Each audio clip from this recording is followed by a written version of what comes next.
Hello everyone, I hope you all are fine and fit. I, Miss Harpreet Kaur, welcome you all to RKP online classes. Today I am going to start our next chapter, that is chapter number 3, computer hardware and software. So let us start our chapter. Student, do you know what is computer hardware? Okay, hardware. All the physical parts of a computer that we can see and touch are called hardware. All the physical parts, all the parts of a computer that we can see with our eyes and that we can touch with our hands, they are called hardware. They are called computer hardware. It is basically divided into 4 parts. There are main 4 parts of a computer hardware, such as input devices, processing device, output devices and storage device. And one by one I will explain these devices. Input device, as the name indicates, the devices that are used to input the data and instructions into the computer. Or you can say these are those devices which help us to enter the data into the computer. For an example, this we have done also, that microphone, webcam, touchpad or mouse, keyboard, scanner, these all are input device with the help of which we enter the data and instructions into the computer. Next is processing device. This is second hardware. Processing device, the device that processes the data. As you know, CPU is known as processing device of the computer that processes the data and instructions given by the user like you and me. So processing device that processes the data, and this work is done by the CPU which is also known as system unit. Central processing unit, also known as system unit, is the processing device of a computer. Next is output devices. As the name indicates, the devices that are used to display the output. Output means result. That gives us result, maybe in the form of soft copy or in the form of hard copy.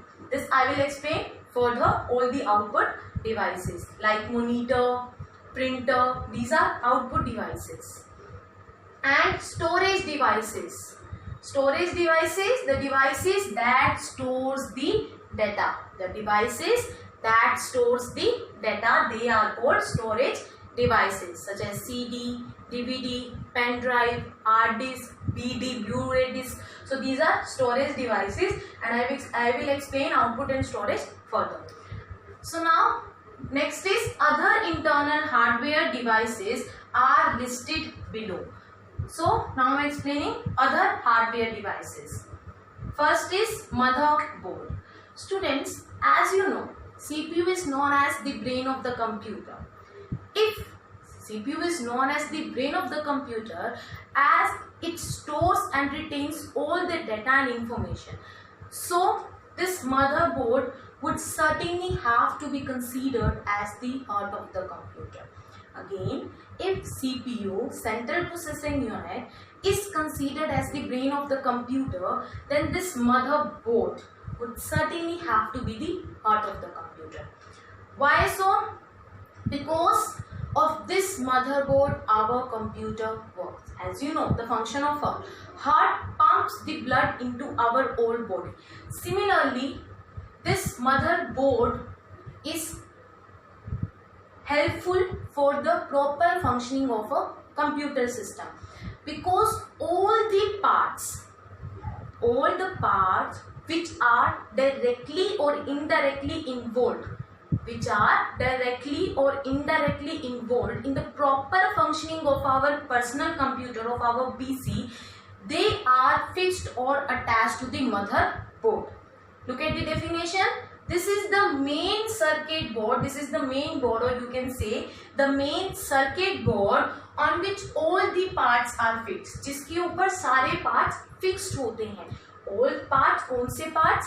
The parts which are directly or indirectly involved in the functioning, proper functioning of our PC, they are fixed or connected to this motherboard, and because of the motherboard our computer works, and it tells the CPU how and what to do. Clear? So we can say that motherboard is the main circuit board on which all the parts are connected, and it is essential for the proper functioning of a computer system. That's why it would certainly have to be considered as the part of the computer. Next is RAM. Students, RAM stands for random access memory. RAM stands for random access memory. It is used to store the information temporarily. Students, before explaining RAM and ROM, I would like to explain you something. That one thing is computer memory. There is one concept, that is computer memory. Like human brain memory. If we talk about human brain, we store all the things in our brain. That means all the information gets stored in our memory. Similarly, a computer has its own memory where all the data and information gets stored. That is the computer memory. And it is divided into two parts. One is primary memory and second is secondary memory.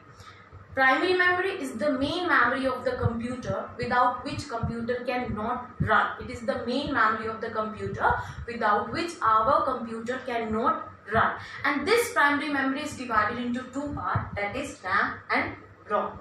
So what is RAM? It is used to store the information temporarily. This is a memory in which all the data and information get stored temporarily. Here temporarily means if the power supply, as you know students, computer rely on electricity, whereas human being rely on food. Computer rely on electricity. See this point.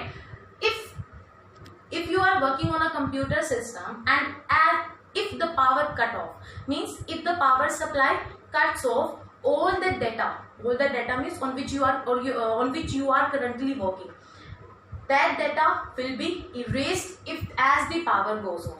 Means your data and information will stored in RAM till it get the power supply. As the power supply goes off, your data will be permanently erased. Suppose I am giving you one example.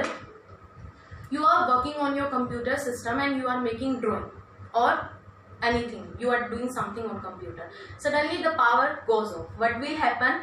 Whenever you will switch on the system again, you will see that data will not be there in the computer because RAM store the information temporarily. As the power goes off, your data will be erased. Next is ROM. ROM stands for read-only memory. ROM stands for read-only memory. It is pre-written memory of the computer. It is pre-written memory, means pre-written memory to hold up the instructions for booting up the computer. Here booting means starting up the computer. Why this ROM read-only memory is known as pre-written memory of the computer? Because the data and instructions get stored in ROM permanently. It is a non-volatile memory. Non-volatile means, students, that the data and instruction get stored in the memory even the power supply goes off. Even your computer system does not get the power supply or the electricity. That's why it is a pre-written memory of the computer. Means all the data and information gets stored in ROM permanently, whereas RAM is not permanent memory, because as I told you that it stores the data temporarily as it gets the power supply, means on which your computer is currently working. As the power goes off, the data in RAM will be erased, but in ROM it will be stored permanently. Next is power supply. As the name indicates, power supply. It's a connector that supplies the power to your computer system. Look at the definition. It provides electricity to the computer. Power supply connector, what power supply connector does, it provides electricity to your computer system. As I told you that our computer system rely on electricity. It needs electricity power supply for continuous work. So, what power supply connector does? It provides the electricity to the computer for its proper functioning, proper running of the computer. Next is hard disk. It stores the information permanently. But as I told you that there are two types of memory. One is primary memory and second is secondary memory. These both RAM and ROM, they are the type of primary memory. So next is secondary memory. What is secondary memory? Secondary memory is the external memory of the computer. As I told you that primary memory is the internal memory of the computer. But secondary memory on the other hand, it is the external or the auxiliary memory of the computer. And it stores the data permanently. But RAM and ROM, they are short-term memory. Whereas secondary memory is a long-term memory. So this is a secondary memory device, hard disk. It stores the information permanently. All the data and information gets stored in the hard disk permanently. Even your computer system does not get the power supply. Till also your data will be stored in this hard disk and permanently. So it is a long-term memory. Next is CD or DVD drive. You must have seen CD or DVD drive. This is inside the CPU. This drive is inside the CPU. It is used to read information from CD or DVD. As I told you that CD, DVD both are secondary storage device used to store the data. You must have seen CD and DVD both are circular in shape. Like this. So what CD or DVD drive does, it reads the information from the CD or DVD.